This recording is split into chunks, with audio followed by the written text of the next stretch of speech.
السلام علیکم ورحمۃ اللہ وبرکاتہ۔ شاد اسٹڈی ہب چینل میں آپ کا استقبال ہے۔ میں محمد دلشاد 10ویں جماعت کے نصاب میں شامل نوائے اردو کا تعارف کرانے کی غرض سے آپ کی خدمت میں حاضر ہوں۔ اس میں ہم دیکھیں گے کہ نوائے اردو 10ویں جماعت میں جو شامل نصاب ہے، اس میں اس کتاب کو کتنے حصوں میں تقسیم کیا گیا ہے، اور نثری اصناف کون کون سی ہمیں پڑھنا ہے، اور نظمیہ جو اصناف ہیں وہ کون سی ہمیں پڑھنا ہے۔ پیش لفظ ہے، پیش لفظ کے بعد اس کتاب کے بارے میں آپ پڑھیں گے، اور پھر ہم آتے ہیں حصہ نثر کی طرف۔ حصہ نثر میں ہم پڑھیں گے افسانہ، اور افسانہ لکھنے والے راجندر سنگھ بیدی، ان کا افسانہ ہے بھولا۔ سعادت حسن منٹو کا افسانہ نیا قانون، حیات اللہ انصاری کا افسانہ بھیک، یہ ہم پڑھیں گے۔ اس کے بعد سوانح، اس میں الطاف حسین حالی کی لکھی ہوئی ہے سر سید کا بچپن۔ ڈرامہ، یہ تیسری صنف ہے، محمد مجیب کا ڈرامہ ہم پڑھیں گے آزمائش۔ اس کے بعد چوتھی جو نثری صنف ہے وہ ہے آپ بیتی، سید عابد حسین کی لکھی ہوئی ہے چوری اور اس کا کفارہ۔ پانچویں جو صنف ہے وہ ہے مضمون، یہ سر سید احمد خان کا لکھا ہوا ہے عورتوں کے حقوق۔ تو اس طرح سے ہم ان اصناف کو پڑھیں گے۔ اور پھر اس کے علاوہ مولوی عبدالحق کا بھی مضمون ہے مخلوط زبان، آل احمد سرور کا لکھا ہوا مضمون ہے چک بست لکھنوی، ابن انشا کا لکھا ہوا مضمون ہے اشتہارات ضرورت نہیں ہے کہ، محمد اسلم پرویز ماحول بچائیے۔ تو یہ مضامین ہم پڑھیں گے۔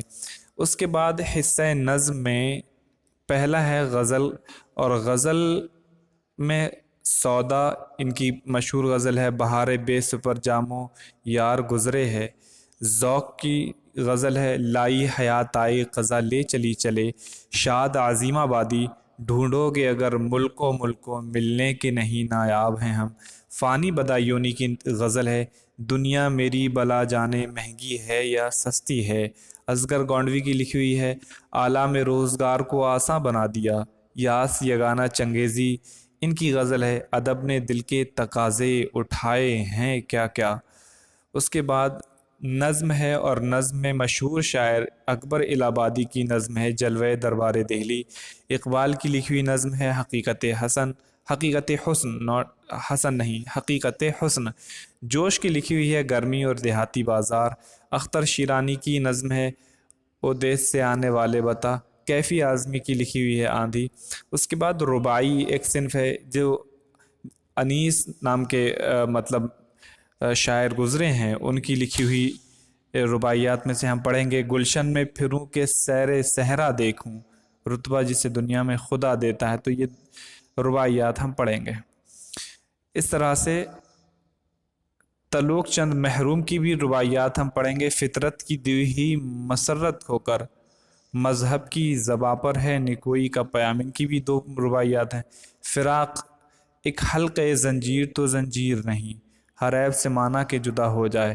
تو یہ دو رباعیات فراق کی ہیں، تلوک چند محروم کی دو رباعیات ہیں۔ اس طریقے سے ہم انہیں پڑھیں گے۔ اور ایک خاص بات جو یہاں ذکر کرنا مناسب لگتی ہے وہ یہ ہے کہ جب ہم کسی بھی زبان کو، کسی بھی لینگویج کو سیکھنے کی ایک اگر سوچ رکھتے ہیں تو اس کے لیے ہمیں اپنے ذہن میں یہ بات بٹھا لینی چاہیے، اور ہمیں خود کو بھی اس چیز کی طرف لانا چاہیے کہ زبان سیکھنے کا مطلب صرف پڑھنے کی صلاحیت نہیں ہونا ہے، بلکہ انسان پڑھنے کے ساتھ ساتھ کسی بھی عبارت کو جو وہ پڑھ رہا ہے اس کا مفہوم کیا ہے، اس کا مقصد کیا ہے، وہ سمجھنے کی صلاحیت رکھے۔ دوسری چیز ہے کہ اگر کوئی انسان اس زبان میں اس شخص کے سامنے بات کرتا ہے تو اسے وہ زبان سمجھنے کی صلاحیت ہونی چاہیے سن کر۔ تیسری ہے کہ اس انسان کو وہ زبان صحیح معنوں میں بولنا آنی چاہیے۔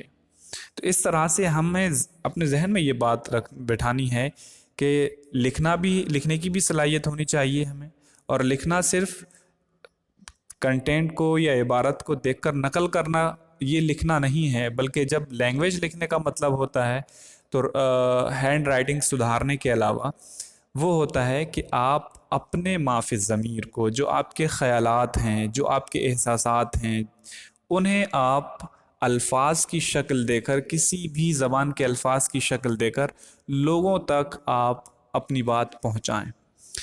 تو پڑھنا، پڑھ کر سمجھنا، سننا، سن کر سمجھ لینا، بولنا، اور پھر صحیح طریقے سے اپنے الفاظ میں، اپنے انداز میں کسی بھی چیز کے متعلق لکھنا، یہ ہوتا ہے زبان سیکھنے کا اہم خاص مقاصد ہوتے ہیں یہ زبان سیکھنے کے۔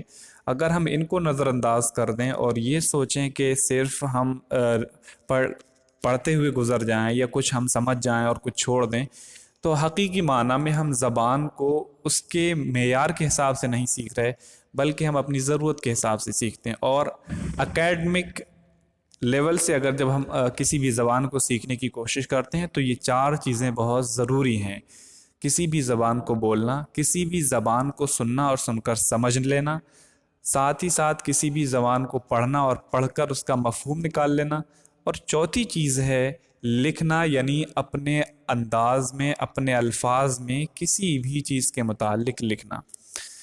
تو امید ہے کہ انشاءاللہ آپ یہ 4 اہم پوائنٹس، 4 اہم نکات ضرور اپنے ذہن میں رکھیں گے اور خود بھی فائدہ اٹھائیں گے، دوسروں کو بھی اس سے فائدہ پہنچائیں گے۔ ملتے ہیں آپ سے اگلی ویڈیو میں نئے سبق کے ساتھ، تب تک آپ اپنا خیال رکھیں۔ اللہ حافظ۔